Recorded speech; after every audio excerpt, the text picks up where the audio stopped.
Hariom friends, Radhe Radhe. कैसे हैं आप सब लोग। स्वागत करती हूँ आप सबका आपके अपने चैनल हरिओम हरे कृष्णा पर।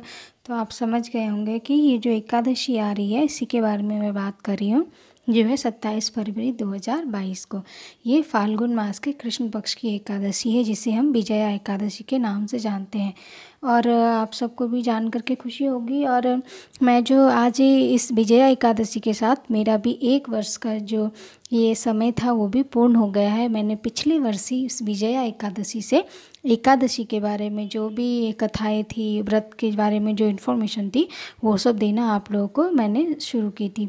तो इस तरह से मैं भी आज इस एकादशी को लेकर साल के जो 24 एकादशी होते वो एकादशी यहाँ पर पूर्ण होती है, जिसके बारे में मैंने इन्फॉर्मेशन दिया।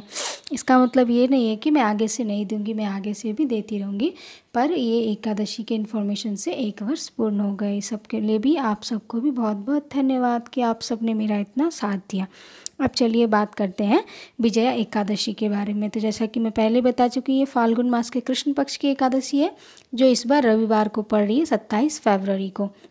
इस एकादशी का व्रत पूजन आपको वैसे ही करना है जैसे आप हर एकादशी में करते हैं। 10वीं की तिथि से आपको व्रत को आरंभ करना है। एकादशी के दिन सुबह सुबह स्नान करना है। स्नान करके हाथ में जल लेकर संकल्प करना है कि भगवान की आप पूजा करेंगे और इस एकादशी के व्रत को करेंगे, और भगवान आपके पूजा इस व्रत को संपूर्ण करें।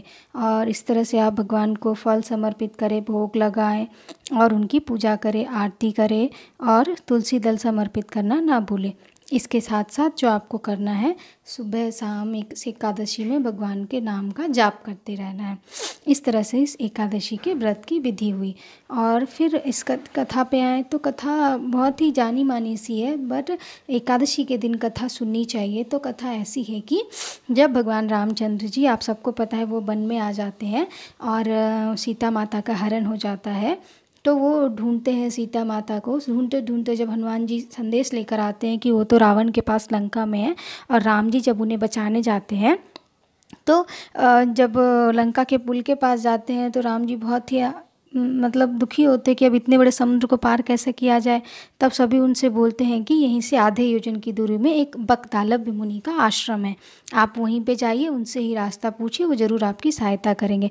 ऐसा सुनते ही राम जी उन मुनि के पास जाते हैं, उनकी पूजा करते हैं। मुनि भी उनसे मिलकर बहुत प्रसन्न होते हैं और उनके आने का कारण पूछते हैं। तो वो बताते हैं कि मुझे समुद्र पार करने में असुविधा हो रही है, तो मैं आपसे सहायता चाहता हूँ। तो मुनि ने बोला कि रामचंद्र जी, आप इस विजया एकादशी का व्रत कीजिए, इस व्रत के करने से आपको युद्ध में विजय प्राप्त होगी। इस तरह से राम जी सारी सेनाओं ने मिलकर, लक्ष्मण हनुमान जी सबके साथ मिलकर इस एकादशी के व्रत को रखा, और अंततः आप जानते उन्होंने सुगमता से उस पुल को, लंका को पार की और सीता माता को छुड़ा कर ले आए रावण का वध करने के बाद।